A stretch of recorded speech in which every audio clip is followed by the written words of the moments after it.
nós teremos,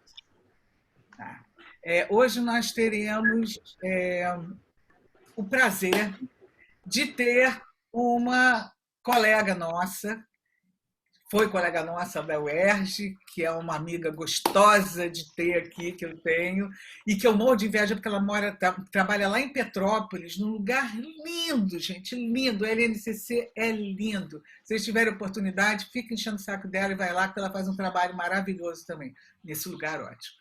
É a professora Ana Tereza Vasconcelos.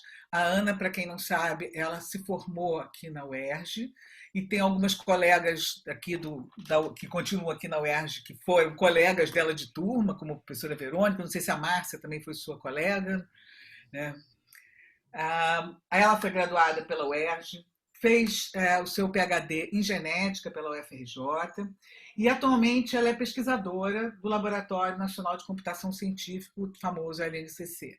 Vocês devem conhecer a Ana também pelo Jornal Nacional, que de volta e meia ela aparece no Jornal Nacional para dar o recado dela, né? Ela é professora credenciada também no Departamento de Genética, da UFRJ, bolsista de produtividade 1B do CNPq, cientista do nosso estado, e ela coordena a unidade de genômica computacional Darcy Fontoura de Almeida, saudoso professor Darcy. E é também coordenadora do Laboratório Internacional Associado na área de bioinformática, participou na criação e foi a primeira presidente da Associação Brasileira de Bioinformática e Biologia Computacional. Já foi do CA do CNPq e hoje ela vai nos falar sobre o trabalho que ela vem fazendo e que dá tanto ibope para ela aqui, para todos nós aqui, e mantém a população informada e a comunidade científica informada sobre a Covid. Ana, muito obrigada por ter aceitado. Eu sei que você é super ocupada, então é um prazer ter você aqui. Pode ficar à vontade. Boa tarde a todos. Obrigada, Cris, por essa introdução maravilhosa, esse exagero todo que ela fez. Mas para mim é muito bom voltar para a UERJ. A UERJ sempre foi a minha casa, né, de graduação, foram momentos ótimos, importantes na minha carreira. E aqui eu queria fazer uma homenagem para o Mauro, né? Mauro Velho, que faleceu recentemente, que foi meu orientador lá de final de curso, uma pessoa criativa que foi muito importante na minha formação acadêmica, ter o Mauro como exemplo lá no laboratório. Então, eu queria agradecer, Cris, pela oportunidade de estar aqui e compartilhar com vocês um pouquinho do que eu tenho feito nessa área de Covid, né? Lembrando sempre que eu não sou virologista, sou geneticista, trabalho com genômica e bioinformática há muitos anos. E recentemente a gente começou a trabalhar com a Covid devido à pandemia, né? Já tínhamos começado na época, comecei a trabalhar com vírus na época da Zika, chikungunya, aquelas coisas que a gente vai se adaptando, e agora, com a pandemia, a gente começou a trabalhar com vigilância genômica de SARS-CoV, e eu vou contar um pouquinho para vocês como é que está a situação no mundo. Vou focar mais aqui no estado do Rio, onde a gente tem feito um trabalho bem legal, e um pouco do Brasil em outras áreas que a gente tem também colaborado com outras redes, né? Então, bem que você falou que não ia funcionar o de passar o slide. Clica no slide mesmo. Clica no slide. Tá bom, então pronto. Então, a situação, a gente está sempre sendo guiada pela Organização Mundial de Saúde, né, que desde o início da pandemia tem atuado bastante, e com vários grupos de trabalho, de pesquisas que tem, e eles soltam quinzenalmente, aliás, semanalmente, eles soltam um release de como é que está a situação. Então, o último release que eu peguei aqui foi de 9 de junho, porque eu fiz essa apresentação no final de semana, e a gente vê como é que está a situação, né, as ondas que aconteceram, que já temos mais de 173 milhões de casos confirmados, 3,7 milhões de mortes no mundo inteiro, E nos últimos 7 dias, levando em conta aqui dia 9 de junho, a gente tem mais de 3 milhões de novos casos. E a gente começa a ver aqui algum declínio nessa curva, né, dos números de casos, mas principalmente é um reflexo do que está acontecendo na Europa e na Ásia, né, onde a vacinação já está bem avançada e tem permitido que essa curva ainda comece a decair, que não é o caso, infelizmente, do que está acontecendo ainda aqui no Brasil. E o objetivo, segundo a OMS, que ela sempre fala isso para a gente em todas as reuniões, é que a gente tem que ficar...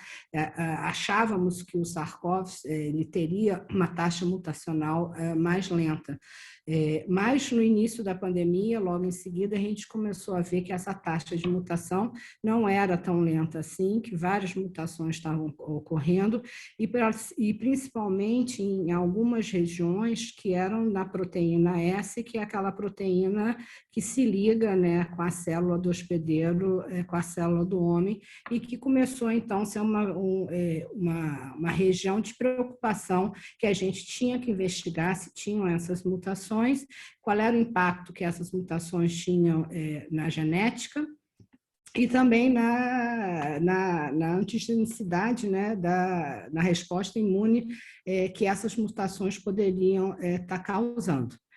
E o que a OMS sempre mostra e pede para fazer é que a gente tente sequenciar todos os países o mais rápido possível para tentar identificar essas mutações, como é que elas podem influenciar na patogenicidade, na transmissão do vírus e quais são as medidas, né, que devem ser tomadas e o impacto que essas mutações podem ter nas vacinas, que agora já estão sendo aplicadas, na terapia e também no diagnóstico, né?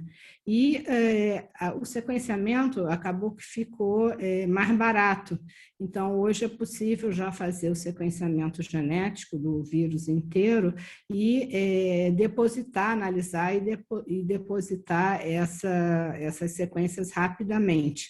E o que eles pedem é isso, para as pessoas, para os grupos não ficarem preocupados guardando as suas sequências para só depositar depois que tiver um artigo publicado, e sim você sequenciar para realmente fazer uma vigilância epidemiológica que a gente sabe que tem que acontecer rapidamente. O que eles dizem é que aí, o ideal entre você coletar e ter uma resposta é no máximo 18 dias. Então, existe todo um grupo internacional coordenado pela OMS que a gente tenta seguir essas boas práticas de tentar fazer esforço no sentido da gente sequenciar o mais rápido possível e disponibilizar. E, como vocês veem sempre falando na televisão, né, que tem aquelas variantes que são de preocupação, que elas são caracterizadas, principalmente que elas estão espalhadas, têm uma implicação muito direta com a saúde pública, e ainda elas estão geralmente associadas com aumento de transmissibilidade, né, com aumento da virulência e com um decréscimo de efetividade em testes diagnósticos, vacinas e terapia. Então, baseado nisso, a OMS declara, então, se alguma variante ela é de preocupação ou se ela é uma variante de interesse, que a gente chama de VOI. É que ela tem algumas dessas mutações que pode mudar, né, no comportamento do vírus, se ela está causando transmissão em alguns locais e, preferencialmente, se ela está ocorrendo em outros países, além daquele que ele foi identificado. E o que hoje o quadro da OMS, eles mudaram, né, a nomenclatura, eu acho que talvez vocês tenham visto, agora são as letras, o alfabeto grego, porque estava gerando também preconceito em relação a algumas dessas variantes que eram denominadas. Então, a variante de um determinado estado, de um determinado país, estava criando um estigma. Então, para acabar com esse tipo de estigma, eles criaram essa nova nomenclatura e a gente vê que tem 4 variantes que são de preocupação, né, que uma é a alfa, que foi identificada inicialmente na Inglaterra, a beta, que surgiu logo ao mesmo tempo na África do Sul, a gama, que é identificada no Brasil, e mais recentemente a delta, que foi identificada primeiramente na Índia. Fora isso, a gente tem as outras variantes de interesse, sendo aqui estão listadas todas elas, e a Zeta, que foi identificada aqui no Brasil, num trabalho que a gente fez no ano passado, lá em colaboração com a UFRJ, no final do ano passado. Então, essas são as principais variantes que estão circulando pelo mundo, além de outras que a gente tem que continuar fazendo a vigilância genômica para poder identificar variações dessas possíveis variantes. E se a gente olha o mundo, o mapa mundo, né, assim, é assustador realmente o que a gente está vivendo.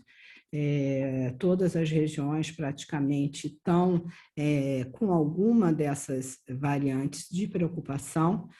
São poucos os países que não foram identificados e muitos deles não é porque não tenha, provavelmente é porque ainda não tem dados genéticos processados. Infelizmente, existe uma desigualdade social no mundo, então países com maior poder aquisitivo têm a capacidade de gerar o maior número de sequências e fazer uma vigilância mais acurada, enquanto que em outros países ainda falta capacidade não só de equipamentos, mas também de reagentes, mas isso também é uma outra ação que vários países e a OMS e outras instituições internacionais e nacionais estão tentando fechar esse gap para a gente ter um panorama melhor do que está acontecendo. Então, o Brasil, quando a gente olha o último relatório da OMS, o Brasil, agora na América, continua está no primeiro, nos Estados Unidos durante um tempo teve, e nós continuamos com um número absurdo ainda de casos nos últimos dias, seguido pela Argentina, Colômbia. Então a gente tem um panorama do que está acontecendo no Brasil. Com o número de vacinas que foi aplicado nos Estados Unidos, a gente vê que esse número diminuiu bastante. Os Estados Unidos foi, durante um bom tempo, o país com mais número de casos. Entretanto, como eles começaram esse processo de vacinação extremamente eficiente, demonstrando que a vacina reduz enormemente o número de novos casos que estão acontecendo, e países que estavam até com um número menor de casos, como era o Uruguai, que tinha no início da pandemia, estava com um processo de poucos casos, porque tinha feito um lockdown extremamente rigoroso, fechado fronteiras, ele começou a disparar nos números de casos a partir do tempo, da medida que essas medidas foram sendo relaxadas. Então, mais uma vez, a gente vê que países que adotaram medidas de distanciamento, de lockdown, e que começaram com vacinas dentro da época que era possível ter acesso à vacina, os números de casos diminuíram bastante, e é um alerta que a gente teria que alcançar isso. Então, a gente estuda as mutações, a gente faz a identificação genômica dessas novas mutações, mas depois a gente vai para outros estudos de virologia tradicional, de biologia sintética, etc., através, geralmente, de culturas de células e depois em modelos animais, para tentar identificar como é que essas mutações elas estão interferindo tanto na resposta imune, na transmissibilidade, que se consegue associar com a severidade da doença, ou se ela está tendo algum problema, algum efeito, né, na efetividade da vacina, dos tratamentos. Isso, obviamente, para o pessoal a maior parte da audiência que trabalha com biologia celular, com imunologia, sabe que isso daqui toma tempo.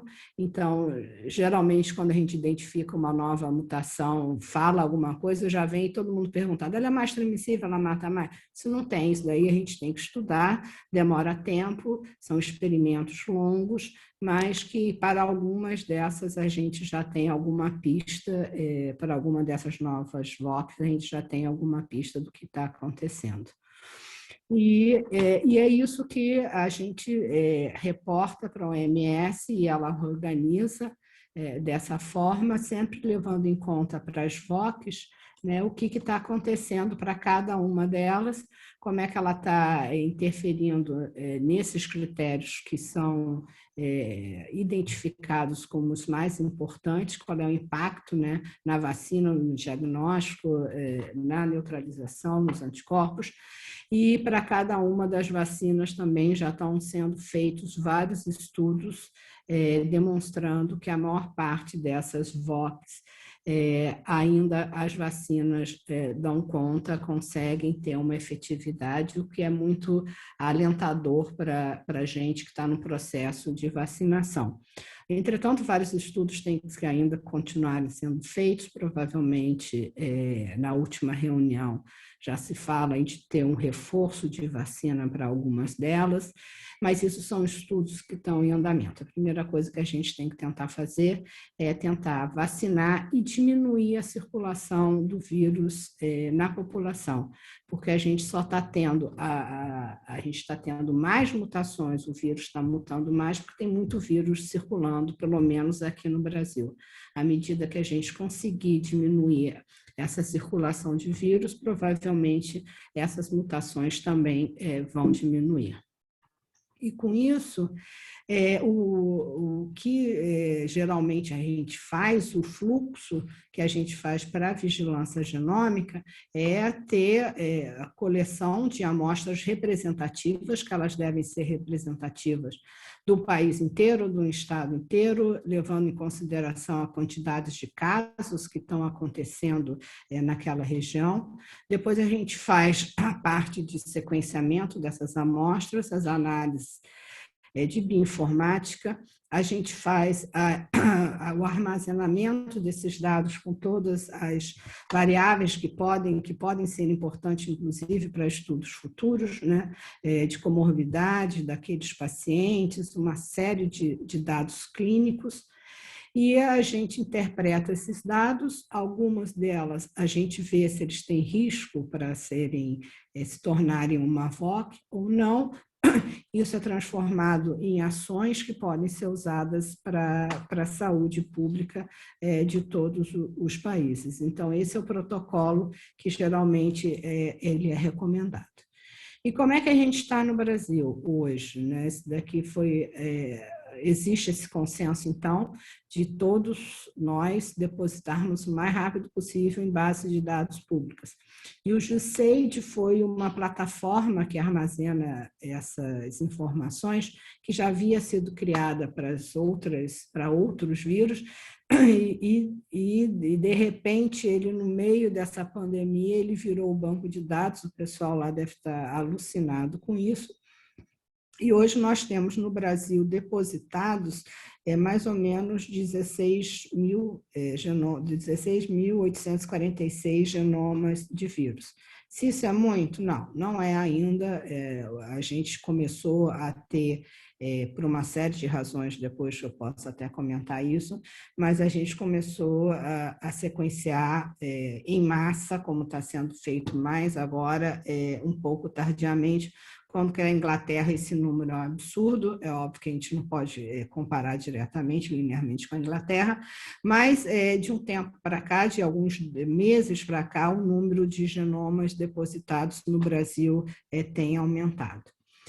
E o que a gente vê no início do ano passado, né, no início da pandemia, rapidamente a FAPERJ, entre outras agências de fomento, a FAPERJ aqui no Rio, ela lançou edital especificamente para para a Covid em várias áreas, não só de vigilância genômica, mas foram para testes diagnósticos, para vacinas, enfim, para várias áreas. E um dos projetos foi que a gente submeteu, se chama Coronaômica RJ, que a gente tem envolvido aqui 6 instituições do estado do Rio, vários hospitais, e a ideia era sequenciar não só o genoma do vírus, mas também fazer a metagenômica de pacientes, o exomo, transcriptoma e, quem sabe, o microRNA também.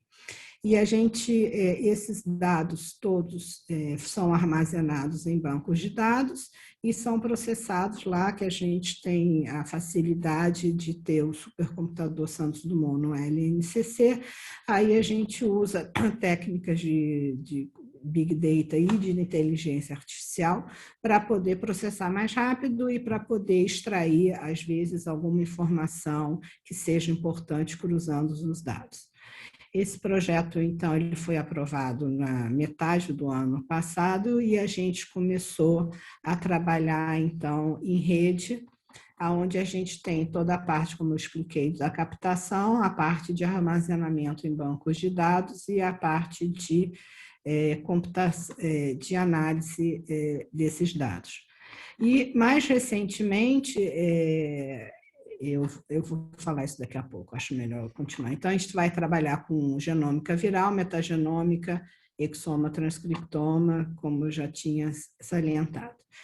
E, mais recentemente, a gente começou a trabalhar já no início da pandemia, em março.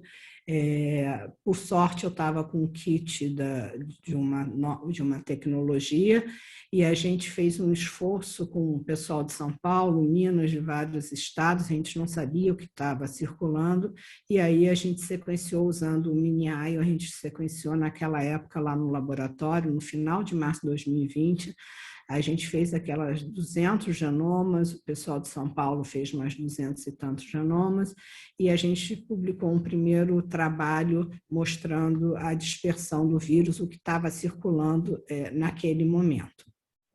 Eu não vou falar desse trabalho aqui hoje, mas esse ano a gente começou mais fortemente a fazer a vigilância genômica do Estado.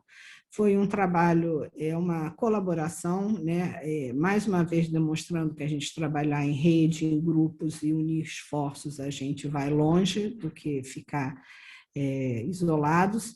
Então, eu queria agradecer muito esse trabalho que eu vou apresentar aqui. É uma união da Secretaria de Estado do Rio e da Prefeitura do Rio, junto com o LACEN, com a UNADIG, que foi financiado, que está sendo financiado com aporte suplementar da FAPERJ, para aumentar a capacidade epidemiológica de genômica do Rio de Janeiro. Então, o que a gente faz é coletar essas amostras nesses centros. O Laboratório de Virologia Molecular do Amilcar, na UFRJ, ele faz a extração de todo o material, ele manda para a gente e a gente sequencia e faz análise de bioinformática, gera os relatórios que estão disponíveis na página e a gente está conseguindo avançar bastante nessa área. Então, até o momento, no estado do Rio, a gente já sequenciou 1.823 genomas. A qualidade desses genomas, né, quando a gente põe a cobertura, é quanto que ele está montado com qualidade acima de 99% de qualidade. Então, vocês podem ver que a maior parte deles, eu diria 90 e tantos por cento, é isso. E nós já temos 91 municípios que a gente tem informação genética desses estados. Então, esse mapa eu fiquei namorando ele durante um tempo, porque o meu objetivo mesmo, minha felicidade era de ter pelo menos alguns genomas sequenciados de todo o estado do Rio de Janeiro, e só tem um só tem um municípiozinho aqui que ainda não tem, mas a gente já conseguiu, em 2 meses e meio, cobrir todo o estado do Rio de Janeiro. Então, se não tivesse tido essa cooperação entre esses órgãos, a gente não conseguiria ter uma visão tão complementar, tão real do que está circulando no momento. Então, através da página do projeto, a gente sequencia a cada 15 dias 384 genomas e gera relatórios, e isso é atualizado na página do projeto. Então, a gente tem um snapshot do que está acontecendo, circulando hoje no Rio de Janeiro. Então, até semana passada, o próximo sequenciamento termina amanhã. Então, segunda-feira a página já vai estar atualizada. A gente vê que 78% atual do que está rolando no Rio é da P1, 9,5% ainda é da P33, que inicialmente estava no Rio, e aqui estão as outras linhagens que já circularam no Rio, no estado do Rio em algum momento, mas a P1 continua sendo a predominante. E em lilás é a P2, que é aquela que começou, que a gente caracterizou em novembro, que ela teve um aumento muito grande e depois teve um declínio. Então, o que a gente pode ver, através desse gráfico da linhagem das frequências, é que no início da pandemia, a gente teve, no Rio de Janeiro, a gente teve uma grande quantidade, que é esse lilás aqui, da B3133, que era a linhagem predominante no Brasil. A gente tinha duas, a 28 e a 33. A 28 é essa daqui, nessa corzinha aqui. E depois, lá para outubro e novembro, deixa eu olhar aqui que esse mapa muda a cor. Em novembro, mais ou menos, a gente fez um outro sequenciamento aqui no estado grande e a gente caracterizou, então, a P2, que durante muito tempo ela passou a dominar, ser a linhagem predominante no estado do Rio de Janeiro. E agora, a partir de janeiro, final de dezembro e início de janeiro, então, a P1 começou a ser essa linhagem predominante, e aqui depois eu vou contar da P1.2, que foi mais uma linhagem que a gente descreveu no âmbito de quando a gente começou a ficar sequenciando com maior número de genomas. E lá também, para quem quiser saber o que está circulando no seu município, você tem acesso para ver quais são as linhagens que estão em circulação naquele momento. A gente, a cada 15 dias, agora faz uma nota técnica, um release, contando o que aconteceu em cada uma dessas corridas que a gente está fazendo de 384. Então, a gente está conseguindo manter aquele objetivo da OMS de não ter muito tempo entre coletar a amostra, sequenciar, disponibilizar e avisar aos órgãos de saúde do Estado para que os municípios sejam avisados caso uma nova variante esteja ocorrendo. E lá também a gente tem todos os trabalhos que estão sendo publicados, as notícias que estão saindo na imprensa. Então, o que chama muita atenção é o que estava, né, a importância da vigilância genômica, quando a gente começa a comparar aqui os períodos da onde a gente estava coletando as amostras, né? Então, isso daqui era o que a gente tinha feito no ano passado, onde a gente ainda não tinha recursos massivos para sequenciar em grande escala, e também não é só isso, porque os kits de sequenciamento tiveram um barateamento muito grande do início do ano para cá. Novos kits foram lançados com custo mais barato, mais fáceis de usar. Então, aqui era o panorama do que estava acontecendo no estado do Rio até fevereiro desse ano, onde a gente via que tinham várias regiões que a gente não tinha nem amostras sequenciadas e outras, e o número ainda era muito pequeno. Então, o número de genomas que a gente tinha até fevereiro, que a gente tinha gerado, era menor do que o número que eu gero agora a cada 15 dias, né, que a gente gera. Então, a linhagem predominante é a 33, era a 33 naquela época, e aqui a gente começa a ver a P1 surgindo em algumas amostras aqui na cidade do Rio de Janeiro, e a B128 também, que está aqui em verde, era a outra que estava mais presente. Quando a gente começa a mudar aqui a data, então, a partir de 24 de março foi que a gente começou esse projeto maior, a gente vê que já muda o panorama. A gente começa a ver que a P1 que é a delta, ela está predominando em todas as regiões do país, que aquela P2 que a gente tinha identificado em novembro, que ela tinha tomado conta até janeiro e fevereiro, ela tinha praticamente desaparecido, e é o que a gente continua vendo, e que aquela, a alfa, que é originariamente identificada na Inglaterra, já estava começando a surgir em algumas regiões aqui do Brasil. E agora a gente vai podendo acompanhar esse mapa a cada 15 dias e vendo a evolução do que estava acontecendo em cada das grandes regiões que é dividido o Estado. A gente começa, eu chamo a atenção só para vocês aqui, nessa cor lilás aqui, que é P1.2, que a gente identificou nesse sequenciamento na região norte do Estado. Ela tem mutações diferentes, ela é filha, vamos dizer assim, da P1, mas com mutações diferentes. A gente submeteu, eu vou mostrar, a gente submeteu isso para o software que faz a classificação de novas linhagens, e ela foi considerada, então, uma nova linhagem, porque a sua distribuição já estava ocorrendo em outras regiões e também em outros países, mas ela, no Brasil, ela só foi identificada primeiramente aqui no estado do Rio. E aí a gente começa a ver a mudança, né, a cada mês da variação. Então, a P1 aqui já começou a se espalhar por outros estados. A gente vê aqui que tem essa azulzinha, essa verdinha, que é uma B28 aqui, que ela não estava mais aparecendo, ela começou a surgir aqui, e aqui também tem novidades. E de repente ela some, ela desaparece. A gente faz uma amostragem sobre o número de casos que aconteceu 15 dias antes do último sequenciamento, e é uma amostragem aleatória. Então, com isso, a gente vai tendo um panorama e vendo o que está acontecendo.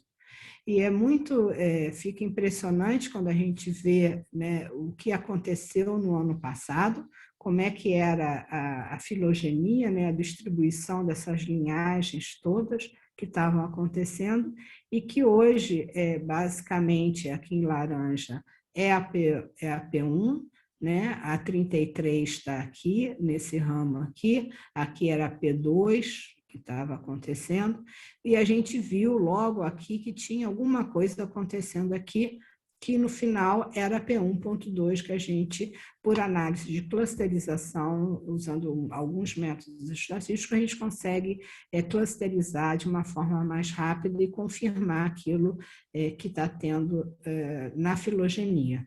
Aqui a gente já começa a ver a P1.17 também, a alfa, né, surgindo aqui no estado, que ela está circulando, mas em números que não são tão grandes assim. Se a gente começa a ver, reparar bem, a gente começa a ver que no Rio de Janeiro, e depois eu vou mostrar no resto do Brasil, a P1 continua sendo a linhagem predominante, e apesar de ter tido introduções de outras linhagens de preocupação, elas ainda não estão expandindo dentro do território brasileiro, e também eu não sei se isso vai acontecer ou não, mas a gente tem que monitorar e tentar identificar todas essas análises. Então, isso é um exemplo aqui que eu trouxe para mostrar que, por exemplo, logo na primeira grande sequenciamento que a gente viu, a gente identificou esse cluster aqui, que era da origem, né, da P1, numa região no norte do estado, na região de uma cidade chamada de Conceição de Macabu. E quando a gente foi olhar eles em mais detalhes, a gente viu mutações que eram importantes naqueles 10 ou 12 genomas que a gente tinha identificado naquela região, algumas delas importantes na região S. E aí a gente submeteu para o software Pangolin, e que ele foi denominado, então, como essa linhagem P.1.2. Essa linhagem hoje está disseminada não só no Brasil, em várias regiões do Brasil, mas também em outros países na Europa. Então, aqui foi as cidades, já no outro sequenciamento, mostrando que ela já estava em outras regiões, além de Conceição de Macabu, ela já estava em outras regiões, em outras cidades do Rio de Janeiro. E aqui já foi numa outra época mais adiante, quando a gente começou a ver a B.1, 28, aí chamou a atenção, a 28 estava desaparecida do nosso estado, e aí quando a gente fez as análises filogenéticas e clusterização, a gente viu que ela estava se agrupando aqui com esse grupinho que eram de sequências que tinham sido geradas no estado de São Paulo. Essas 3 amostras que a gente identificou, ela foi de uma cidade que faz limite com o estado de São Paulo, chamado Porto Real, e a gente identificou esses 3 genomas, né? E aqui a gente vê que tem 2 mutações importantes, que é a E484Q, que é diferente da K, mas também está relacionada com anticorpos, escape dos anticorpos, e a N501T, que é diferente da Y, que ocorre na P1, mas que também essas 2 foram recentemente descritas na nova linhagem Delta, então se tornaram mutações de preocupação. A gente propôs essa nova linhagem para o pangolim, que eu não sei qual é o número, se eles vão ou não achar que isso é uma nova linhagem, mas como o número de genomas, depois que a gente propôs, já aumentou muito, provavelmente isso também vai virar uma nova linhagem. E a identificação, então, também da genômica, a vigilância genômica também permite que a gente descubra alguns genomas, algumas deleções que são importantes, aqui é na ORF7, a gente vê uma deleção muito grande ocorrendo, e tem relatos de outros grupos que estão também fazendo vigilância genômica, que tem genomas do SARS-CoV no Brasil, que estamos encontrando algumas deleções e que a gente precisa, então, estudar isso com mais cuidado para entender o significado biológico. Para todos esses genomas, a gente vê quais são as mutações, se elas são sinônimas, não sinônimas, isso é importante, e também saber em qual proteína que está ocorrendo essas mutações. E aqui aquele gráfico que eu tinha mostrado, mais desenhadinho, bonitinho, que nem o pessoal gosta, mas eu gosto muito desse daqui em linha, porque a gente vê aqui no início a 33, que estava dominando, né, o Brasil, o Rio. Opa! Como é que eu volto? E depois veio a P2, que tomou conta, a P2 caiu, a P1 subiu, e agora a gente vê aqui a P1.2 começando a crescer. Então, a gente está vivendo nesse cenário de altos e baixos, onde a gente vê que tem uma circulação muito grande de mutações ocorrendo, e que a gente espera que esse cenário melhore quando a gente tiver já a vacina. Então, voltando no tempo, então, isso que eu mostrei é o que a gente tem feito de março até agora, que tem dado resultados bastante interessantes no Rio de Janeiro, e aqui foi um trabalho, então, que a gente estava sequenciando com o pessoal da UFRJ, com o grupo da Amilcar, que a gente estava sequenciando também, fizemos naquela época 180 genomas, e foi aí que a gente descobriu a P2, que ela tem aquela mutação E484K, que está relacionada com escape imunológico. Foi um trabalho bastante importante, porque a gente estava sequenciando de amostra aleatória. No Brasil, estava sendo feito, naquele momento, muito poucos genomas.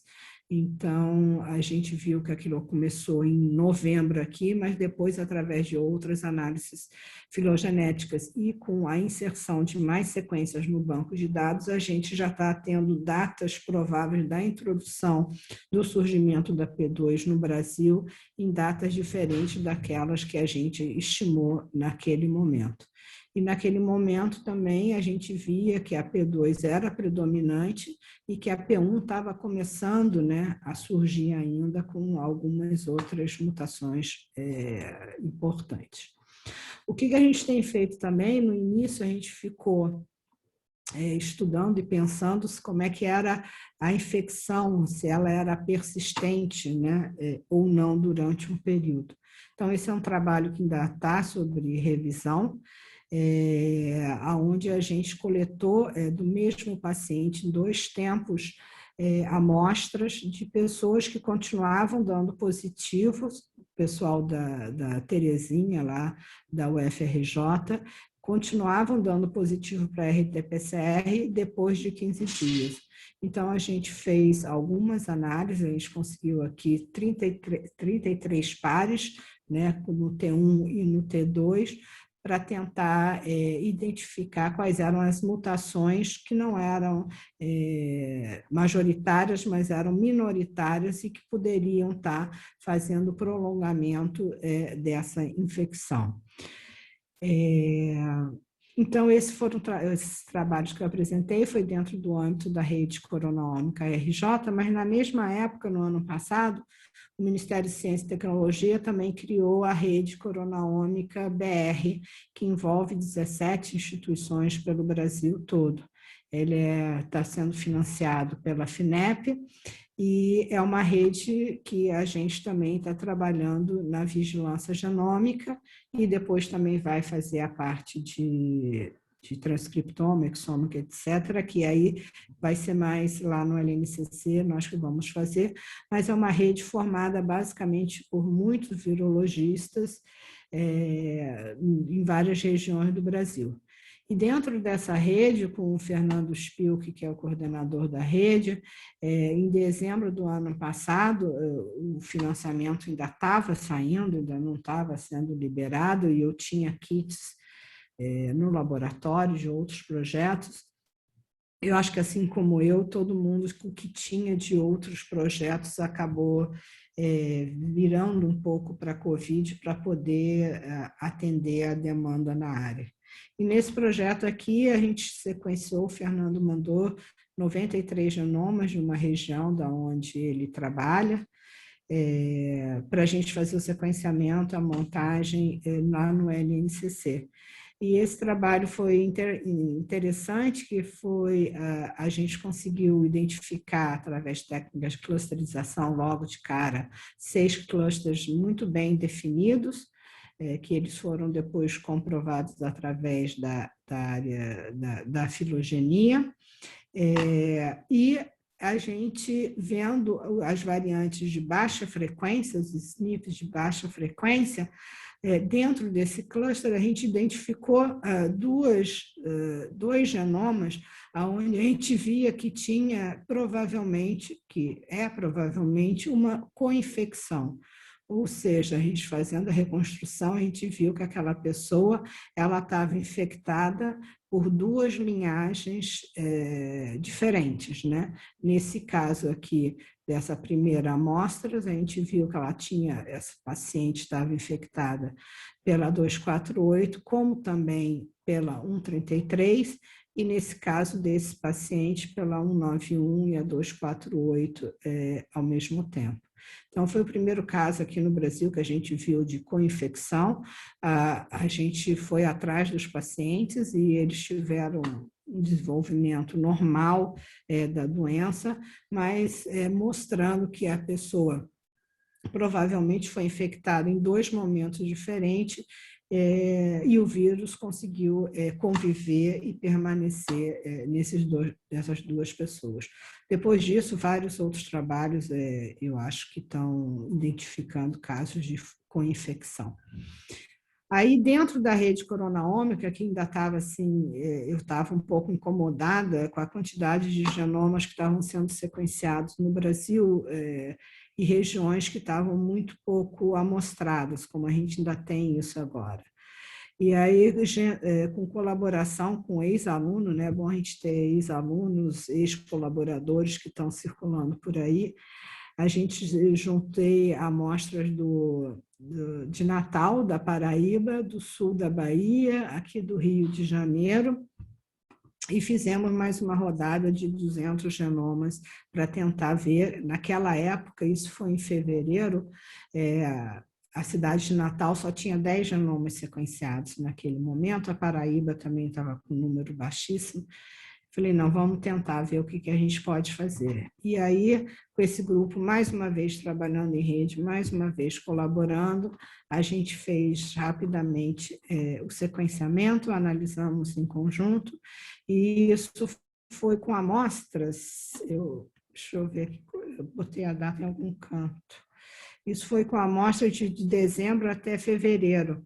Então, a gente viu já que a P2, que tinha sido descrita em novembro, né, ela já estava na região Nordeste. A gente viu também que a P1, que tinha começado a ser descoberta, ela já estava circulando em várias cidades do Nordeste. Essa daqui tinha sido uma linhagem que a gente tinha descrito, uma possível nova linhagem, não foi definida até hoje. No sul do país, a gente também viu que essas mutações que definiriam essa linhagem, ela já estava circulando no Nordeste, e a gente definiu uma nova linhagem, uma nova VOI, que foi denominada N9, que carrega algumas mutações, ela foi originária da 33, mas que carregando algumas novas mutações. E foi bastante interessante, porque a Fiocruz estava sequenciando genomas de outras regiões que não eram as nossas ao mesmo tempo, e a gente depositou essas sequências praticamente no mesmo dia, e checando que realmente em regiões diferentes a gente já tinha uma nova linhagem. Então, que trabalhos, colaboração e de outras redes são importantes para corroborar, porque ninguém vai dar conta de fazer uma vigilância epidemiológica no Brasil. Então, foi muito legal que a N9 realmente ela foi considerada uma nova linhagem de interesse. E aí, nesse estudo, como era na época que estava surgindo a P1, e a gente recebeu até amostras de pacientes que tinham sido transferidos de Manaus para Paraíba, e havia uma preocupação se isso teria levado a não fechamento dessas barreiras, né, que nunca aconteceu, se isso teria ajudado na disseminação da P1 pelo resto do Brasil. E o que a gente vê é que não, que mesmo antes, em 17 de novembro, e aí já fazendo um estudo de dispersão do vírus, usando dados filogenéticos, a gente vê que no início a P1 ela já estava circulando, ela saiu de Manaus, foi para o Nordeste, voltou, ela teve diferentes introduções. E a partir de dezembro a gente vê aqui o mapa caótico, né, do Brasil, de idas e vindas, intensidades, isso daqui é por intensidade dessa dispersão, mostrando que se a gente tivesse um sistema melhor de vigilância, de fechamento, de lockdown, a gente teria controlado melhor a disseminação e a dispersão desses vírus no Brasil. E a mesma coisa a gente fez com a linhagem P2, a gente viu que ela tinha entrado nos vários estados, né, que a gente circulou, e aqui usando genomas que naquela época estavam disponíveis, e aí a gente vê que a dispersão antes, né, em 2020, como é que ela estava aqui, poucos genomas, e que a partir de outubro, novembro, dezembro, janeiro, vira uma confusão total, e a gente viu que a P2, durante um bom tempo, ela ficou circulando pelo Brasil, e que agora, em alguns estados, ela, como é o caso do Rio de Janeiro, ela está menor. Então, isso daqui são dados que podem ser usados, que deveriam ser usados, né, para a gente estudar melhor a dispersão do vírus e medidas que deveriam ter sido adotadas no momento certo, de maneira mais correta. E agora esse trabalho está no forno, a gente está submetendo hoje as sequências. Um mês atrás, 2 meses atrás, eu vi até hoje o estado do Acre tem somente 28 genomas sequenciados. Aí, em colaboração com o grupo da Fundação Merrier, que tem um laboratório lá com a Fundacre, e com a CESACRE, a gente pediu alguns genomas para eles enviarem para que a gente pudesse sequenciar para ver o que estava circulando no Acre. Só tem uma sequência desse ano do Acre depositada, né, 27 do ano passado.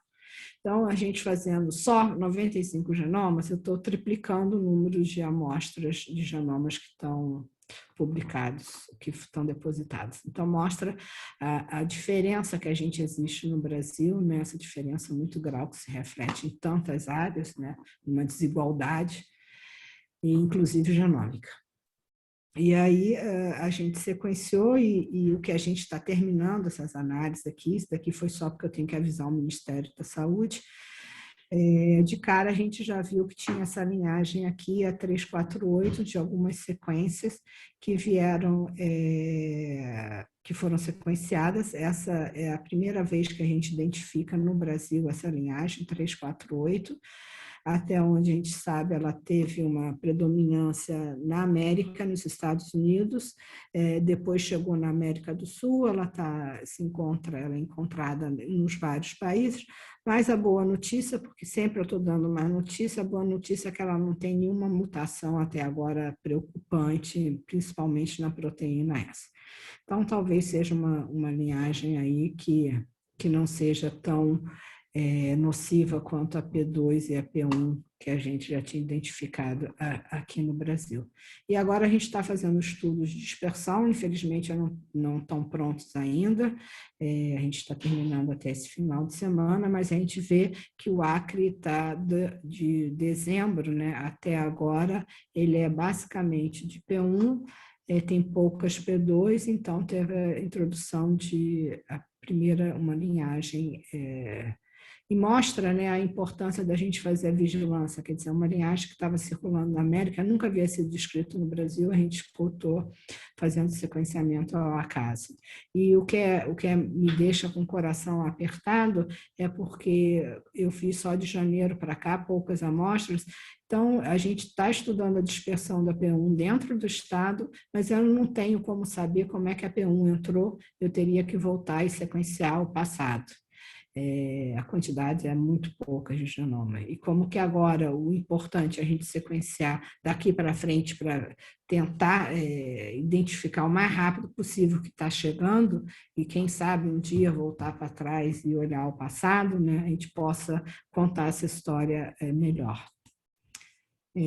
Bom, então, isso daí a gente tem feito com as redes, tem outras redes que eu não vou falar aqui que eu estou trabalhando, mas para tudo isso a gente sempre tem na página do projeto, a gente faz tudo de uma forma bem organizada, tentando armazenar tudo em bancos de dados, então os grupos eles podem, das redes, submeter as amostras, tem todo uma área para fazer upload das sequências, das planilhas, tudo bem explicadinho e com acesso para a pessoa depois poder visualizar, então, os resultados lá na página da gente. Então, o que os nossos colaboradores têm, a gente roda, eles já depositaram, já montaram seu genoma, mas através da planilha dos dados que eles mandam para a gente está tentando ter uma base de dados organizada, né? Então, a gente pode procurar os genomas aqui pelas comorbidades, pelos pacientes, pelo valor do CT. A gente tem acesso a todas essas amostras que as pessoas de forma organizada podem acessar, não só saber o hospital, a data de coleta, qual é essa amostra, e partindo daquela amostra que você queira analisar, se a pessoa tiver informado os dados, e isso é uma coisa que é super importante, a gente sempre tentar armazenar esses dados da melhor forma possível. Então, por exemplo, nesse caso, essa amostra, a pessoa não tinha acesso aos dados de comorbidade ou dos sintomas. Essas são informações que são extremamente importantes para a gente poder avaliar no segundo momento, né, tentar fazer esse cruzamento dessas informações. O valor do CT, que a gente tem visto que tem sido extremamente importante para fazer associação com o desfecho da doença, e depois a gente já coloca também disponível para cada uma daquelas amostras quais são as mutações e qual a posição que aquela mutação ocorreu, e você pode visualizar, inclusive, através de um browser de genoma, onde a gente vê aqui quais são, cada listrinha aqui, quantos reads estão passando por aquela região, né? Aqui estão os SNPs de alta e baixa frequência, e aqui a gente tem um mapa da cobertura daquele genoma. Então, aqui eu acho que é 3.000 vezes o limite desse daqui. Então, esse genoma que foi feito, ele teve pelo menos 3.000 vezes a cobertura do genoma, indicando, né, que a região toda tem uma cobertura bastante razoável. Então, eu acho que eu já estou no meu tempo. Eu queria agradecer, isso daí é um pedaço do grupo, né? A gente tem trabalhado de casa, remotamente, o pessoal da área de computação, a gente tem essa facilidade e a gente deixa o espaço para as técnicas do laboratório que precisam estar lá sequenciando, circularem dentro do LNCC. Então, não é fácil, né, manter o ânimo de todo mundo depois de 1 ano e meio trabalhando. A gente tem trabalhado bastante, final de semana, para dar esses relatórios. Então, eu queria agradecer a todos eles. E eu já agradeci às agências no início, né, e continuar com aquelas coisas, né? Continuar usando máscara gel, distanciamento social, quem puder trabalhar de casa. E nesse momento que está tudo tão difícil ficar confinado, né? Está tudo tão ruim, que a gente tem que inspirar, respirar para não tentar pirar, ainda mais com o entorno que a gente tem em volta. Então, era isso que eu queria contar um pouquinho para vocês do que a gente tem feito lá no laboratório nesses meses. Ana, sensacional. Assim, aprendi demais sobre vigilância genômica, coisa que eu acho que a maioria das pessoas que não trabalham diretamente com isso deve ter aprendido também como eu, né? E eu vou abrir para perguntas, deixa eu depois. Alguém tem perguntas aqui? Ainda não. Fazer um? Sim, claro. Eu fiquei curiosa sobre se vocês chegaram a ver alguma coisa da variante Delta. Eu sei que apareceram os casos no Rio de Janeiro, mas... Na realidade, a gente ainda não pegou a Delta, não. O caso que teve no Rio de Janeiro, na realidade, foi de uma pessoa que veio, que tanto que o positivo do teste é do aeroporto de São Paulo. A pessoa estava vindo, ele se passou mal, se sentiu mal no avião, testou em Guarulhos, mas mesmo assim, como o teste estava demorando, ele resolveu pegar o avião e vir para o Rio, entendeu? Aí veio para o Rio, ainda dormiu no Santos Dumont. Aí no dia seguinte ele foi para Campos, tanto que a gente aí concentrou em Campos. Na outra rodada a gente tentou pegar para ver, mas eu não tinha nem dado tempo, então assim. Entendi. Eu tinha lido, mas é coisa de jornal, que já tinham identificado 300 casos, 350 casos da Delta no Rio de Janeiro, mas então isso não é verdade. Não, que eu saiba, não. É verdade, não. Como é que eles identificaram? Identificaram em algum outro lugar na Índia e trouxeram para cá? Foi isso? Não, é tão estranho essas coisas de jornal, né? Porque os caras estão fazendo... Sei, eu li, mas era assim uma nota de um... bom, enfim, mas, hoje em dia tudo é assim. Graça, que vai chegar já deve estar aí, né? Entendendo? A gente que ainda não viu. Agora já tem não até. fechou a barreira, né? Não fechou A gente nunca fronteira. fechou a barreira, nunca fechou fronteira, nunca parou de interromper tráfego aéreo, né, marítimo, nem nada. Então, assim, é o que a gente está vendo. Agora, o que é mais preocupante por um lado é bom, mas eu acho que agora a gente está começando a fazer transcriptoma de ver a interação com o hospedeiro, né? Porque você vê que a P1 ou a interação entre vírus, eu não sou virologista, né? Eu tenho mas a P1 está dominando o Brasil. A da Inglaterra já entrou, a sul-africana já está no Brasil, mas em pouco número, mas ela não desenvolve, vamos dizer assim. Então, se fosse uma maior transmissibilidade somente, também já poderia estar competindo mais do que está. E você olha os resultados, assim, tem vários projetos agora que estão começando com força, né? E a gente vê que a maior parte, em todas as regiões, é a P1 mesmo. No Brasil, ainda é a P1 que tá predominando. As outras não, mas que a Delta vai estar por aí, daqui a pouco a gente acha, né? Mas eu não quero achar, não, porque dar notícia é ruim. Aí a gente só aparece na televisão para falar isso, como a outra fica gozando de mim. É só para dar uma notícia ou dar bronca, né? Eu ouvi também, mas aí é coisa de virologista, que alguns estão achando que a Delta não consegue competir com a P1, que nós somos os campeões, assim, a nossa cepa mas aí, pelos seus dados, ela parece ser dominante mesmo, né? Agora, não sei... Aqui no Brasil, sim, mas a Delta começou há pouco tempo, né? Ainda não daria tempo. E, assim, esses dados de transmissibilidade, de infecciosidade, tudo mais, isso tudo tem que ser validado. São estudos que demoram tempo. Se a gente não faz isso, é porque jornalista, a primeira coisa, né? Ele pega o que chama atenção. A curiosidade, né? Das pessoas é mais transmissível. A gente não tem como saber isso de uma hora para outra, né? Vários estudos. Nos Estados Unidos, qual era a variante mesmo? Era aquela B1? Não, durante um tempo muito grande foi a alfa, né? Que foi identificada na Inglaterra. Eles têm outras variantes que A não B1 não entrou bem nos Estados Unidos. entrou, mas não dominante. Não dominante. Me diz uma coisa, Ana. Quando a gente Agora pensa... a vacina deu conta, né? Oi? A vacina deu conta, né? É verdade, é verdade. Deu conta bem. Agora me diz uma coisa, eu fico preocupado, onde eu estava lendo que aqui no Rio, na cidade do Rio de Janeiro, o número de casos obviamente é muito grande, porque tem muita gente do interior do estado vindo para cá, né? E aí você tem uma quantidade de pessoas enorme aqui, né? Com casos e etc, etc. Até porque também fica mais fácil fazer os exames aqui, etc, etc.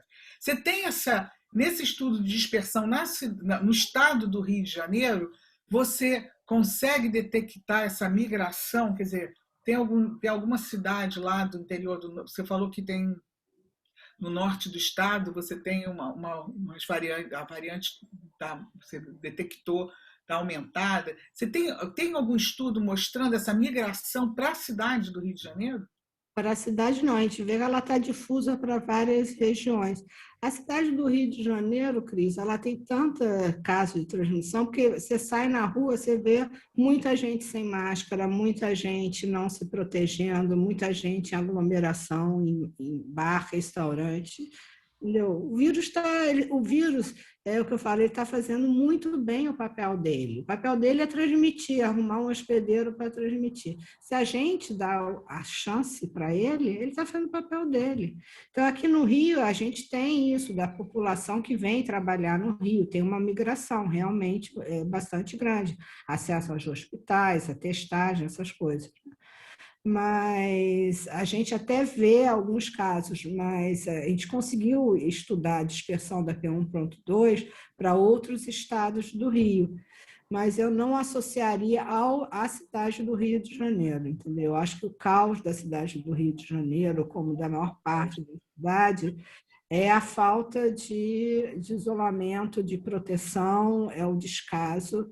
das pessoas, uma falta de conscientização e não é da população. A população nem tem culpa, né? Não está sendo informada adequadamente. Coordenação, né, Ana Teresa? É coordenação de como agir durante uma pandemia. Eu acho que entre hoje e amanhã a gente chega a 500 mil, né? Com certeza. Até o final dessa semana já está 500 mil tranquilo. Já chegou, passou de 2 mil de novo, né? 2 mil mortes por de novo. 2.900 ontem. Alguém tem pergunta? Porque eu tenho mais.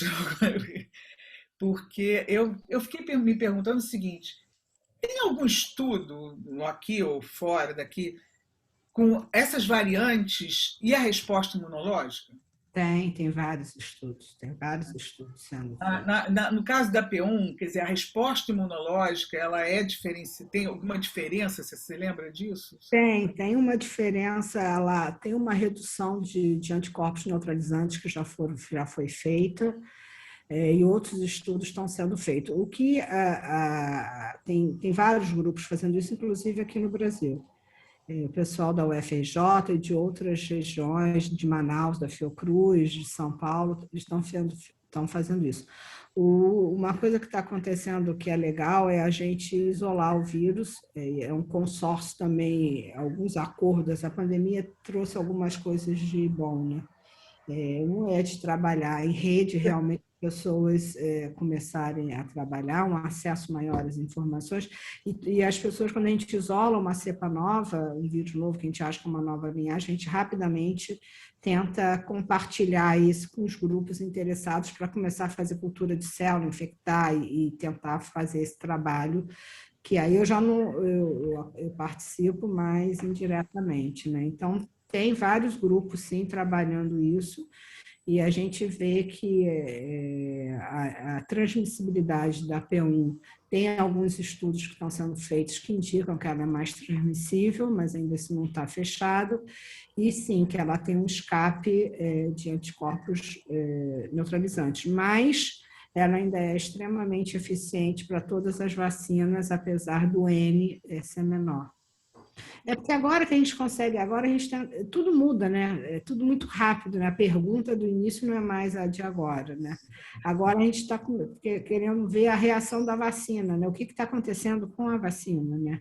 Então, começar a sequenciar vírus de pessoas que foram infectadas. Então, esse é o grande desafio. E fazer um desenho desse não é trivial, né? Porque você tem que ter todo acesso a essa pessoa que foi vacinada, aquela amostra, a gente só consegue sequenciar se a gente tem, se é acolhido dentro de um certo intervalo, porque aí a quantidade de vírus circulantes na pessoa a gente consegue isolar, extrair para sequenciamento, né? Que é o CT, né? Que é a carga viral.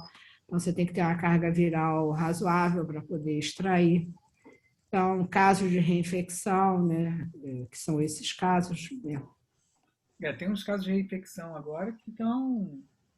Agora, me diz uma coisa: tem essas pessoas que elas foram reinfectadas enquanto ela teve infecção e depois teve outro durante a infecção. Não, esse que eu mostrei, ela foi co-infectada ao mesmo tempo. Ela estava com o vírus, passou na rua, alguém espirrou do lado dela, pegou o vírus da outra pessoa. Gente, que coisa louca! É. É o único caso ou tiveram outros? Aqui, lá no laboratório, eu não olhei mais isso. Isso daí chamou bastante atenção, mas eu já vi outros artigos publicados em outros lugares no mundo, de outros casos com infecção. Não é um caso isolado, assim. Não é isolado. Bem interessante. A gente tem muito dado ainda para analisar, porque com a vigilância genômica a gente tem que soltar o resultado. Eu gosto de lixar DNA, né? Olhar aqueles reads, procurar aquelas coisas. Só que com a velocidade que está, né, não dá para a gente nem... É rápido demais, né? Está tão rápido quanto a infecção, porque quando eu estava vendo, se você pensar, a gente está no meio do ano, do segundo ano. É uma coisa tão louca para mim. No dia eu falei junho, mas junho? Como é que pode ser junho? Enfim, complicado. Mas Bom, pensa bem, você já deve ter comemorado o Natal, porque com aqueles feriados que eles resolveram emendar tudo que fizeram o negócio, eu acho que Natal estava naquela conta. Então já passou. E agora eles dão feriado de novo, o que é mais louco ainda.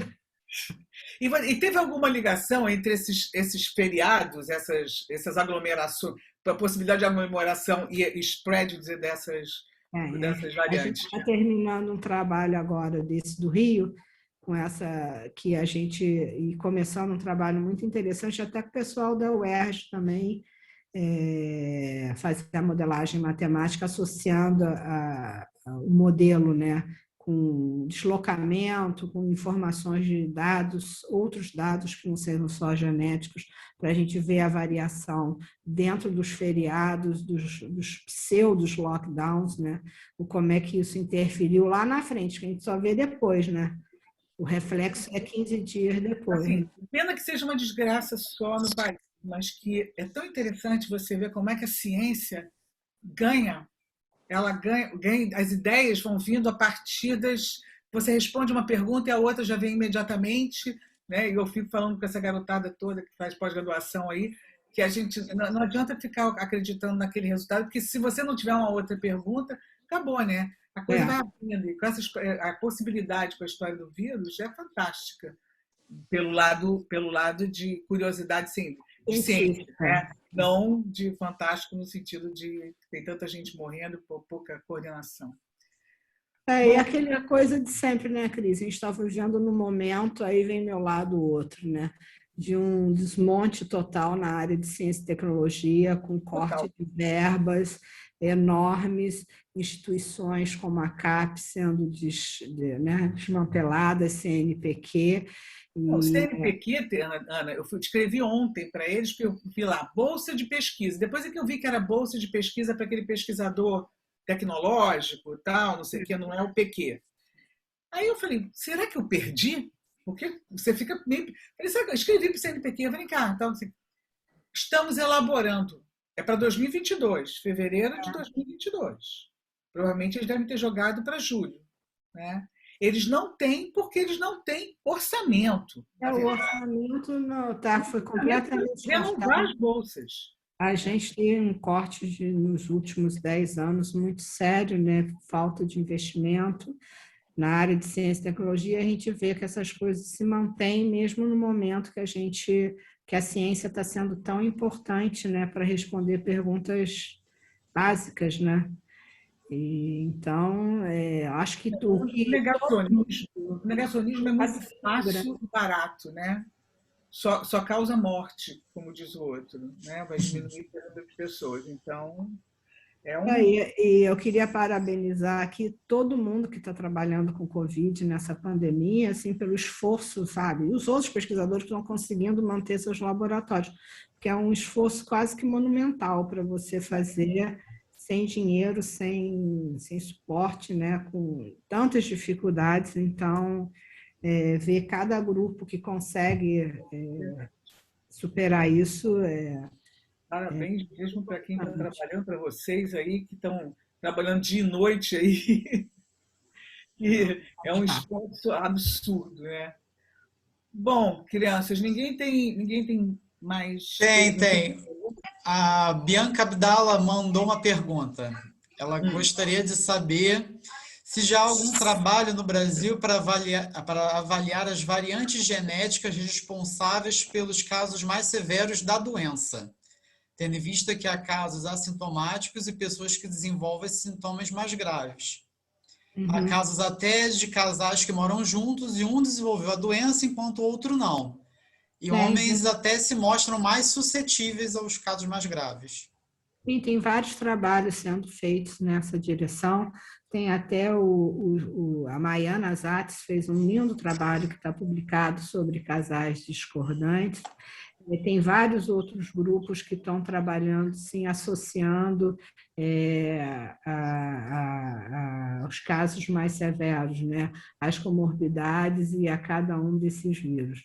E eu acho que a próxima coisa que eu quero parar de ficar sequenciando vírus, Eu quero agora me dedicar mais tempo para fazer a parte de interação vírus-hospedeiros, né? Fazer a parte de sequenciamento genético dos transcriptomas e dos exomas. Eu estou sequenciando vírus para dar uma força aí, para dar um up em número de genomas sequenciados, mas as redes agora estão deslanchando super bem, eu vou ir diminuindo para ver o porquê. E aí sim vai ter outros, já tem vários trabalhos no mundo, né? Transcriptoma já tem vários, mas com a população brasileira, né? Para a gente tentar focar mais na população brasileira, que isso tem uma influência danada, né? A genética, a carga genética da gente, né? Então, é nesse sentido. E aí tem a Cíntia, que é da UERJ também, que está colaborando com a gente, que é um doce de pessoa, que está pensando, enfim, muita gente aí. Quer dizer, a minha ligação com a UERJ permanece sempre. E eu fico muito vai feliz. continuar, nem que seja para a gente, depois que acabar a pandemia, continuar tomando chopp. Então, não tem jeito. Bom, mais alguma pergunta, Stênio? Não, sem mais perguntas. Ana, querida, muito obrigada. Foi assim um aulão para a gente aqui que não sabia nada pelo menos para mim, que não sabia nada de vigilância genômica. E a gente se encontra ainda mais breve. Obrigada para todos. Eu que agradeço a oportunidade, fiquem bem e espero que em breve a gente possa se abraçar de novo. Com certeza, vai ser muito bom. Né? Célia, obrigada. Graça, o pessoal da Stênio, muito obrigada. Bom dia para todos e vamos para o almoço. Tá?